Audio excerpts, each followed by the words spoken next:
Olá, como vai? Eu sou Bernardo e sou o seu professor de História. A nossa aula de hoje vai começar a falar sobre a Era Vargas, um dos mais importantes temas da história do Brasil republicano.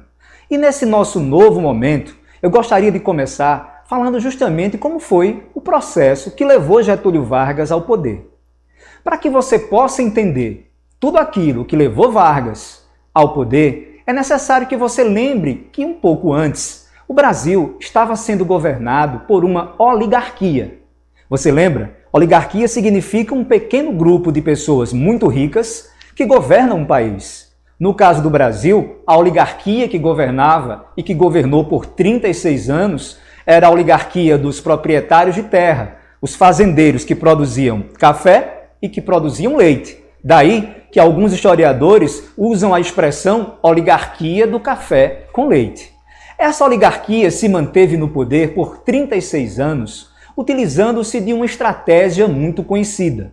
Era o chamado voto de cabresto, onde eles usavam a força econômica para intimidar as pessoas, mas também utilizavam a força física, as agressões como uma forma de se manter no poder.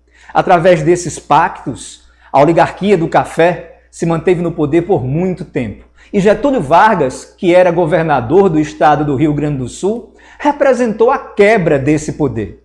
Vamos tentar entender como foi que Vargas conseguiu quebrar esse poder? Então eu peço que você preste atenção nesse primeiro slide que eu estou colocando aqui. A chegada de Vargas ao poder. Nele eu digo, a crise econômica de 1929, os tenentes, golpe civil-militar de 1930, a oligarquia do café fora do poder. Vamos tentar analisar agora cada um desses temas mais de perto, de maneira mais específica. Veja, uma grande oligarquia, ela baseia seu poder na força financeira. E o Brasil era o maior produtor mundial de café naquela época. Vargas só teria chance de tirar a oligarquia do café do poder se ele conseguisse quebrar esse poder econômico. Mas isso parecia impossível. E por que parecia impossível? Porque a cada ano que passava, o Brasil exportava mais café e enriquecia cada vez mais os famosos barões do café. Entretanto, uma coisa que aconteceu nos Estados Unidos, no ano de 1929, veio a abrir uma brecha, uma possibilidade de mudança na política nacional. Você está lembrado das aulas de História Geral, quando você aprendeu sobre a crise econômica de 1929? Lembra que ela foi uma crise de superprodução? Lembra que ela jogou a sociedade norte-americana de joelhos? Que quebrou praticamente a economia norte-americana?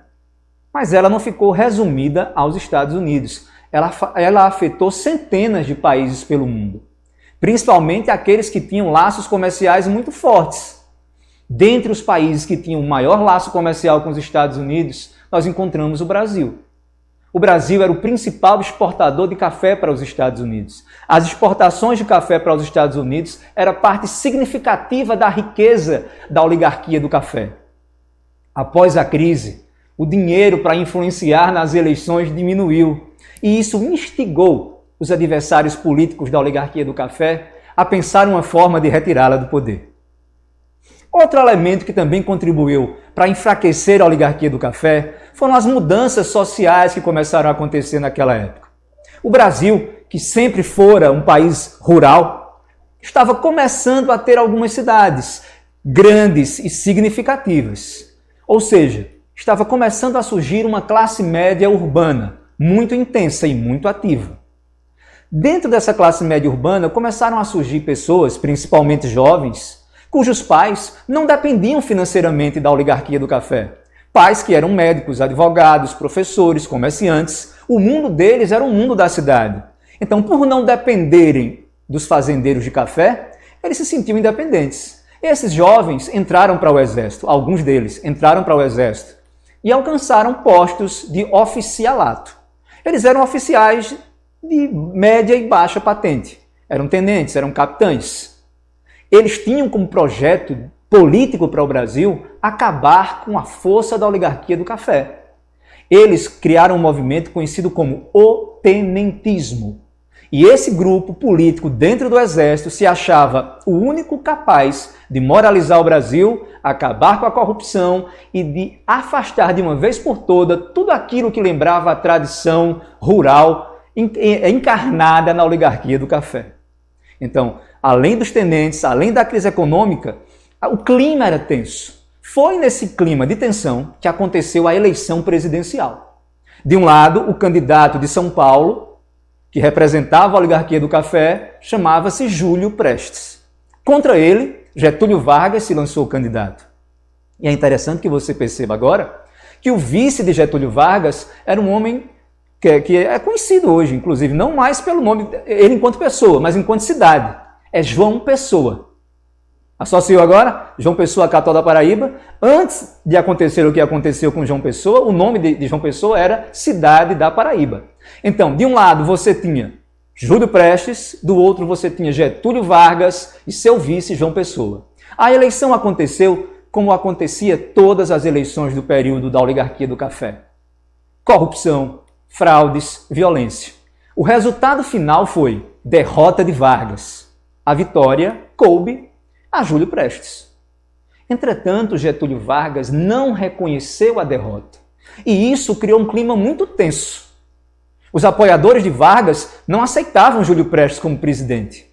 O clima ficou como se estivesse uma bomba armada, prestes a explodir. E qual foi essa bomba? Qual foi o estopim que detonou essa bomba?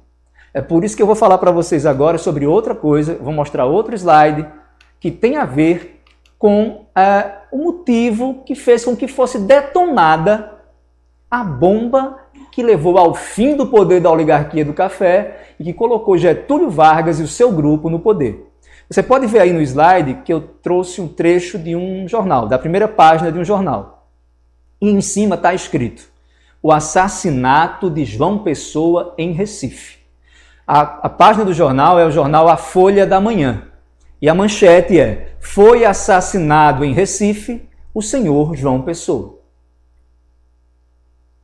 Veja, o motivo dessa morte que aconteceu aqui em Recife, na rua onde hoje é a Rua Nova, o motivo dessa morte foi um motivo passional e envolvido com a política da Paraíba. Entretanto, Getúlio Vargas, eu considero ele como um precursor de alguns métodos de fazer política.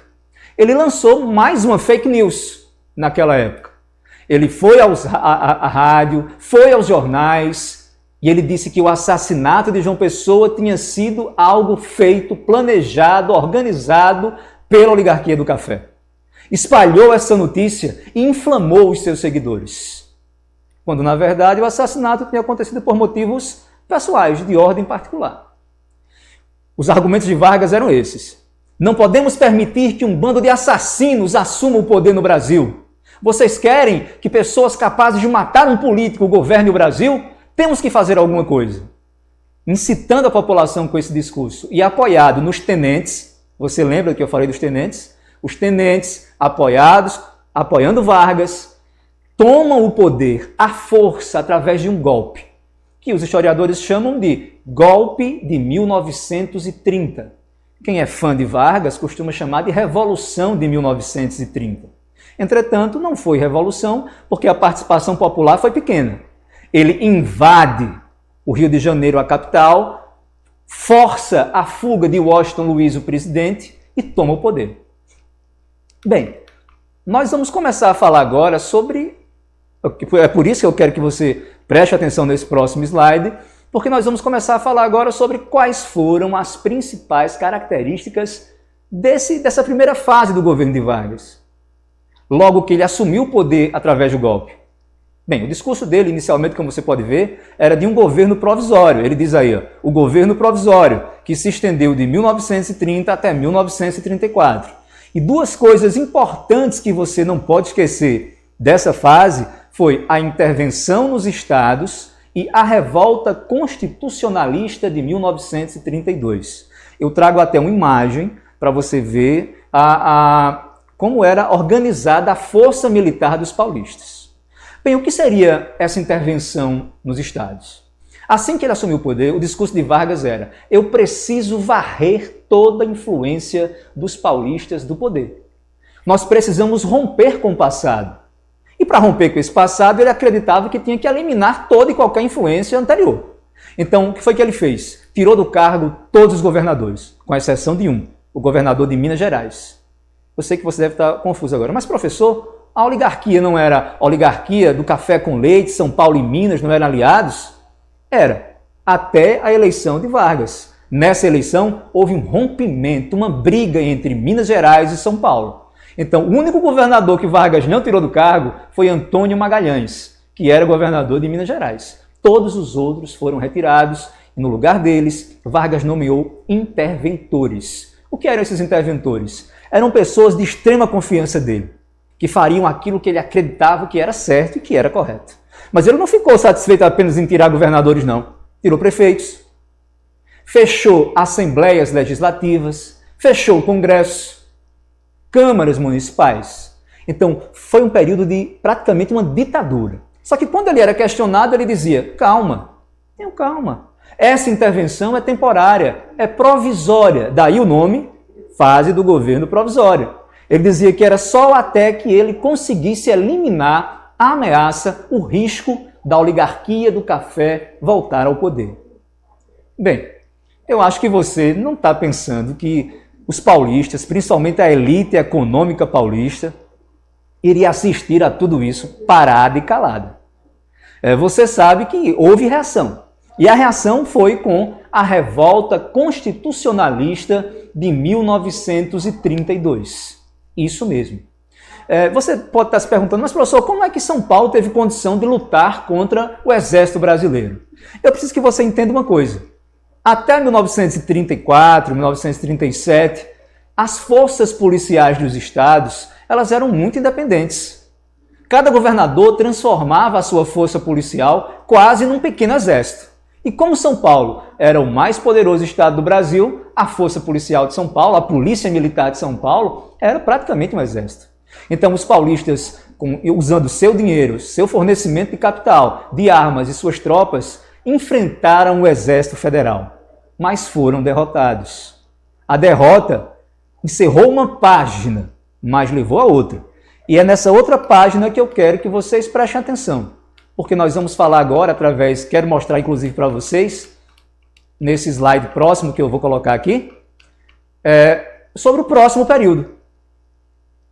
Veja, não sei se você conseguiu perceber que no começo do slide eu coloquei a ambiguidade do governo Vargas. Por que Vargas era ambíguo? Porque ao mesmo tempo que ele agia como um ditador, às vezes ele abria o espaço político como um democrata.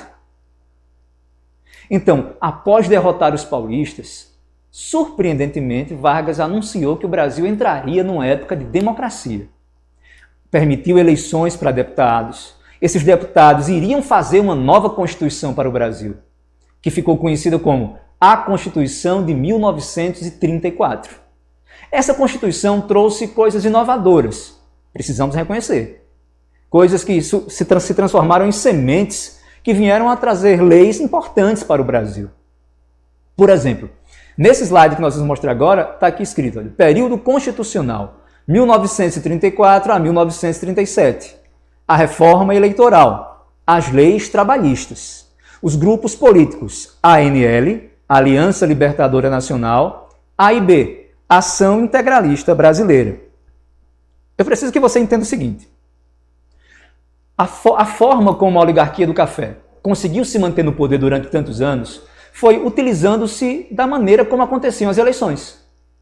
Então, o que foi que Vargas mudou? O que foi que mudou no governo de Vargas sua Constituição? O voto passou a ser secreto. Com o voto secreto, inibiu muito o chamado voto de cabresto, porque as pessoas não sabiam mais em quem você estava votando. Outra mudança importante na legislação eleitoral foi a possibilidade de voto às mulheres. Em 1934, essa possibilidade foi concedida, mas não foi concretizada. Depois você vai saber por que não foi concretizada. Outra coisa importante foram as leis trabalhistas. O Brasil estava completamente livre de qualquer proteção para o trabalhador. Foi Getúlio Vargas, permitindo a Constituição de 1934, que criou o clima favorável para que certas leis fossem feitas. leis que garantiam proteção ao trabalhador brasileiro que depois se consolidariam na CLT, ou Consolidação das Leis Trabalhistas. Em meio a esse clima político favorável, democrático, começaram a surgir partidos políticos, grupos políticos. Desses nós destacamos dois: a ANL, a Aliança Nacional Libertadora, que era um grupo de políticos de esquerda, políticos ligados ao PCB, ligados ao PSB, políticos que tinham como principais bandeiras a luta pela reforma agrária, a distribuição de renda, a igualdade social. O principal líder desse grupo era Luiz Carlos Prestes, um ex-tenente recém-convertido à ideologia socialista. Eu quero até que você dê uma olhada nesse slide que eu coloquei aqui. Esse slide é de uma foto, na verdade é uma foto de um panfleto de campanha da Aliança Nacional Libertadora. Percebam claramente a simbologia esquerdista, o punho fechado e as frases de ordem: pão, terra e liberdade. Essa frase de ordem, pão, terra e liberdade, era a mesma que os comunistas ecoaram na época da Revolução Russa.